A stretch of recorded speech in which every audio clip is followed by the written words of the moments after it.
Hello guys, class 12th account easy है। कल मैंने एक वीडियो डाली थी ratio analysis chapter 4 class 12th। तो ये उसके आगे का ही पार्ट है। ये मैंने कल ही एक टेबल समझाई थी।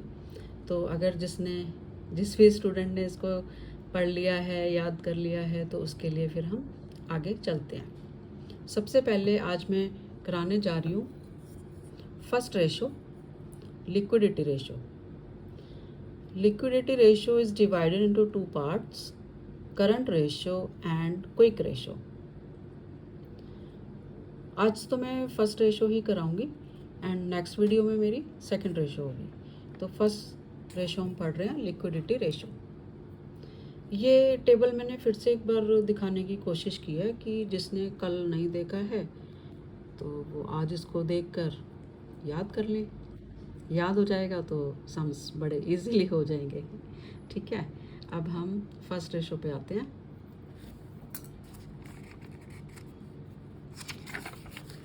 फर्स्ट रेशो हमारी आ गई लिक्विडिटी रेशो। लिक्विडिटी रेशो तो इसके नाम से ही मुझे पता चल रहा है या हम सबको पता चल रहा है कि लिक्विडिटी, हमारे बिजनेस की लिक्विडिटी क्या है। लिक्विडिटी का मतलब होता है कि हमारे पास कुछ करंट असेट ऐसी होती हैं जिसको हम फटाफट कैश में कन्वर्ट कर सकते हैं। तो लिक्विडिटी रेशो के लिए हम निकालेंगे करंट रेशो और क्विक रेशो। ठीक है, तो सबसे पहले थोड़ा मतलब समझते हैं। लिक्विडिटी का मतलब होता है कि हमारे फर्म की शॉर्ट टर्म लायबिलिटीज़ और शॉर्ट टर्म असेट्स क्या क्या है। यानी कि ऐसे भी बोल सकते हैं कि करंट रेशो का मतलब होता है it is a relationship between current asset and current liability. क्योंकि रेशो है current ratio, ratio is the relationship of what, current asset and current liability. हमेशा जब भी हम कैलकुलेट करते हैं सम्स, तो अगर हमारे पास सम कर रहे हैं आंसर 2:1 आता है तो वो बेस्ट होती है। करंट रेशो 2:1 बेस्ट होती है। लेकिन अगर उससे कम आता है, करंट रेशो 1 से कम आती है, इट मीन्स हमारे पास लायबिलिटीज़ बहुत ज़्यादा हैं। This show liabilities are greater. तो इस सिचुएशन को भी हमें संभालना पड़ेगा। और अगर करंट रेशो हमारी मोर देन 1 आ जाए, इट मीन्स हमारे पास करंट असेट बहुत ज़्यादा है। करंट असेट ज़्यादा है तो इसका मतलब वो पाइल अप पड़ी है, वेस्ट जा रही है, तो उसकी तरफ भी हमें ध्यान देना पड़ेगा। तो अब इसको दोबारा से समअप कर देती हूँ। लिक्विडिटी रेशो के अंडर 2 रेशोज आती हैं, current ratio and quick ratio. Liquidity ratio से हम जान सकते हैं कि हमारे फर्म की करंट असेट और करंट लायबिलिटी क्या है। ये एक तरह का रिलेशनशिप है current asset and current liability का। जब भी हम करंट रेशो निकालते हैं तो ये 2:1 होनी चाहिए। That is the best for every business. अगर ये कम या ज़्यादा होती है तो उस सिचुएशन को हमने संभालना है। अब हम इसका फॉर्मूला पढ़ते हैं। करंट रेशो का फॉर्मूला होता है current asset upon current liability. Formula कितना इजी लग रहा है, current asset upon current liability. लेकिन करंट असेट फिर पता होनी चाहिए एंड करंट लायबिलिटी क्या होती है ये भी पता होना चाहिए। तो करंट असेट में ये देखो मैंने पॉइंट्स थोड़े से बनाए हैं 5। करंट इन्वेस्टमेंट और इन्वेंट्रीज। इन्वेंट्रीज में क्वेश्चन में या तो डायरेक्ट लिखा हुआ इन्वेंट्रीज, तो हम वो ले लेते हैं। अगर हमें लूज टूल्स, स्पेयर्स ऐसे कुछ दिया हुआ है तो वो हम नहीं लेंगे, हम सिर्फ इन्वेंट्रीज लेंगे। फिर आता है ट्रेड पे रिसीवेबल्स। ट्रेड रिसीवेबल्स का मतलब होता है बिल ऑफ एक्सचेंज, मतलब बिल रिसीवेबल्स। डेटर्स, और अगर कोई प्रोविज़न है तो वो डेटर में से माइनस करके लेना है, तो हमारे पास ट्रेड रिसीवेबल आ जाएगा।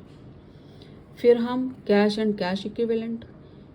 तो कैश इक्विवेलेंट का मतलब होता है जो हमारे बिजनेस में कैश पड़ा हुआ है या बैंक की फॉर्म में है, चेक्स या ड्राफ्ट की फॉर्म में है। और इसके अलावा जो हमने short term loans and advances दिए हुए हैं अदर फर्म्स को, तो वो भी हम इसमें शामिल करते हैं। उसके अलावा भी बड़ी सारी चीज़ें करंट असेट में प्रीपेड एक्सपेंसेस भी आते हैं, ठीक है, तो प्रीपेड एक्सपेंसेस भी ले लेंगे। तो हमें इन सबको प्लस करेंगे तो हमारे पास करंट असेट आ जाएगी। अब चलते हैं करंट लायबिलिटी की तरफ।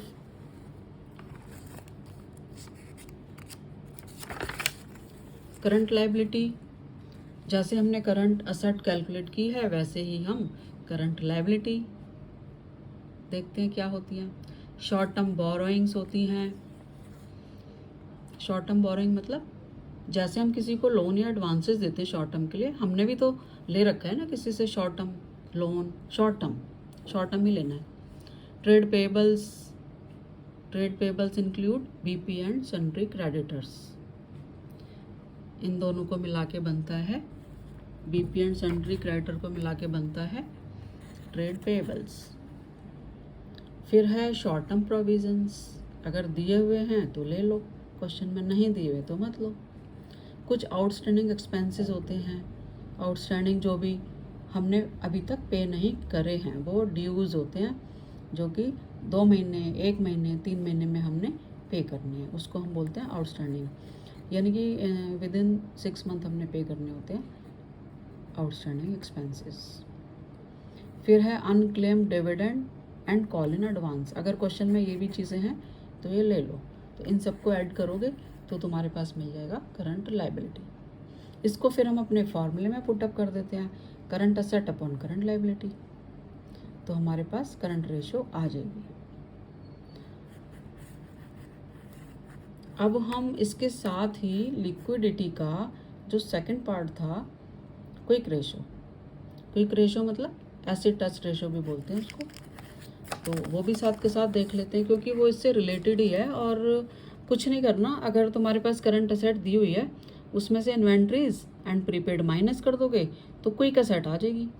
क्या करेंगे, करंट असेट जो थी तुम्हारे पास, जो तुमने कैलकुलेट की है, अगर उसमें से इन्वेंट्रीज एंड प्रीपेड माइनस करोगे तो तुम्हारे पास क्विक असेट आ जाएगी।